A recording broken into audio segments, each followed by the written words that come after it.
We're talking about being able to perceive the kingdom of heaven, and then we're saying, but not with your natural eyes. It has to be with your spiritual eyes.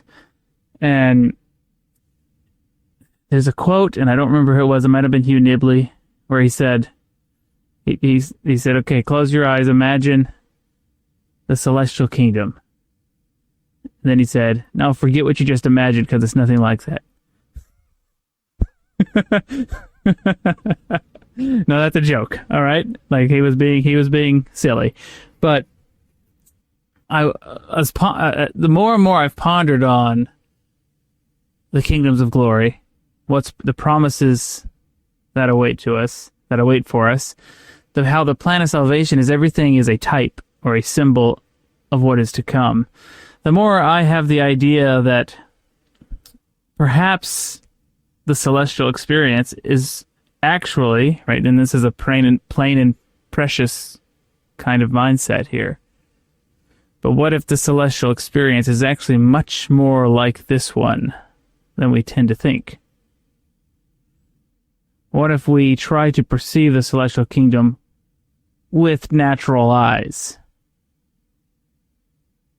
You know, it's saying you can't right now behold natural. What if that we can't behold with our natural eyes because of all of our tradition and assumptions and an incorrect mindset on the expectations we have about what the things of God should be? And what if the things that are the holiest and the most sacred and the greatest blessings are actually right in front of us? And if we just stop and say, these sacred things are actually simple, they're plain and precious, small and simple things, we might learn that the kingdom of God, like, we already have it. Well, that's always been my contention, that it would not make a lot of sense to me that the design of this world and what we're going through and this process, if it is so radically different and so dramatically different from the next stage or the next step and progression of what we're doing in eternity, there doesn't seem a lot of usage in that. It seems like the Lord would have designed this life as the time to prepare for what? For the next life, which is very similar and very in common with what we have going on now. Now, of course, is there going to be variance? Yes. Are there going to be differences? Yes. But we tend to default to a position where we assume everything in the next life is going to be so easy. It's going to be so peaceful. We're not even going to have to try. Everything is just going to be relaxing, no thought needed. Everything's just going to come so naturally and easily. And it's like, that's not really the use case we're shown in this life. Soaking it up in a hot tub with your soulmate. Exactly right.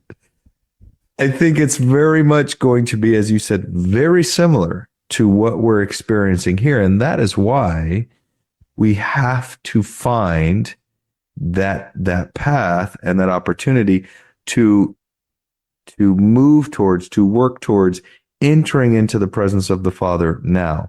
Now, that doesn't mean physically. I'm not suggesting physically that that's going to happen now, but spiritually entering into his presence now, abiding in his truth, his light, and his principles, learning to be that true son or daughter of God today, right now.